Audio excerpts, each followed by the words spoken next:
COVID-19, it's rising quickly again in local wastewater. Here to answer questions is Dr. Todd Ellerin, Chief of Infectious Diseases at South Shore Health. Dr. Ellerin, nice to see you. Thanks for joining us. You too. All right, Dr. Ellerin, you said before that wastewater is a pretty good predictor, probably the best one that we've got of the future of our COVID cases. We're in the midst of the holiday season. We've already had Thanksgiving. Christmas is a couple of weeks away, Hanukkah as well. So what does the wastewater level tell you about the weeks, the month ahead?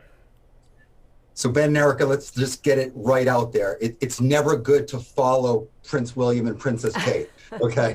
So I'm going to do my best. Especially talking about COVID.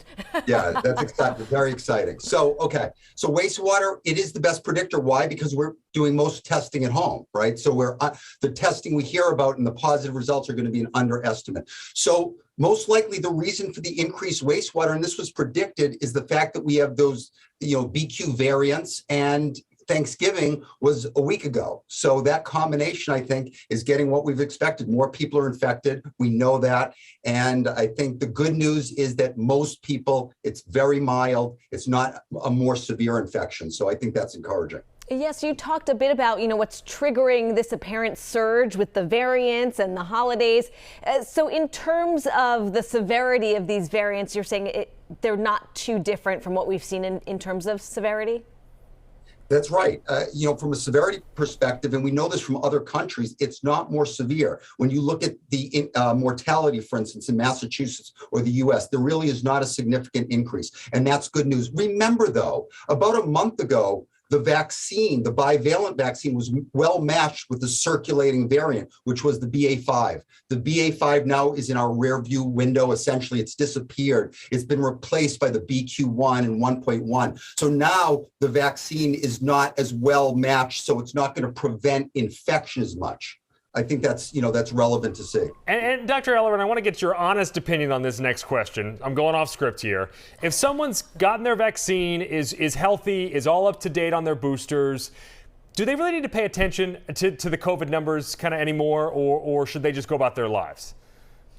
I definitely think we're in a very different place, Ben, than we were 3 years ago. And especially for otherwise healthy people who are vaccinated, boosted, they've likely been infected before. They really don't have to worry. But remember, when I say that, it's not just about hospitalization. You may have to worry because you may have a trip planned next week. And you know what happens if you or one of your family members gets COVID. They may not be able to get on that plane. So it's still relevant. But, and here's the but, for the compromised patients, for those with comorbidities, for the elderly, it's still so important to get boosted. If you haven't gotten boosted recently, we want you to do that. Why? Because it keeps you out of the hospital. And right now, the hospital is not a place you want to be in.